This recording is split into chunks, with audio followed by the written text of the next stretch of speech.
Hi viewers, welcome back to screen time pass channel. இன்றைக்கி நம்ம எதை பற்றி பார்க்க போகிறோம் தெரியுமா? திருக்குறளை பற்றி தான் பார்க்க போகிறோம். ஆமாங்க, திருக்குறள்ன்ற திரைப்படத்தை எடுத்துகிட்ருக்காங்க. இதை பற்றி தான் பார்க்க போகிறோம். வாங்க பார்க்கலாம். திருக்குறள் திரைப்படம் வரலாற்று நிகழ்வு. தமிழரின் பெருமை திருக்குறள், திருவள்ளுவரின் வாழ்க்கை, தமிழர் கலாச்சார வரலாறு ஆகியவற்றை மையமாக கொண்டு உருவாகும் திருக்குறள் திரைப்படம் மிக பிரம்மாண்டமான திரைப்படமாக உருவாகியுள்ளது. இசைஞானி இளையராஜா இதற்கென பாடல்களையும் சங்க இலக்கியத்துடன் செறிவான இசையையும் உருவாக்கியுள்ளார். இதனால் தமிழரின் இலக்கியம் உலகளவில் செழிக்கப் போகிறது. படத்தில் திருவள்ளுவராக கலைச்சோழன், வாசுகியாக தனலட்சுமி மற்றும் பல முக்கிய கதாபாத்திரங்களில் கே.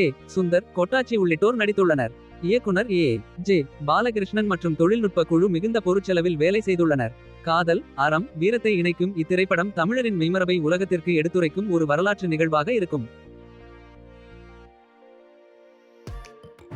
வியூவர்ஸ், இந்த வீடியோ உங்களுக்கு பிடிச்சிருந்ததுன்னா கமெண்ட், லைக், ஷேர் பண்ணுங்கள். நம்ம சேனலை சப்ஸ்கிரைப் பண்ணாதவங்க சப்ஸ்கிரைப் பண்ணிடுங்க. இன்னும் பல வீடியோஸோட உங்களை மீண்டும் சந்திக்கும் வரை until then it's bye from உங்கள் ஸ்க்ரீன் டைம் பாஸ் சேனல் தொகுப்பாளர் விஜய்.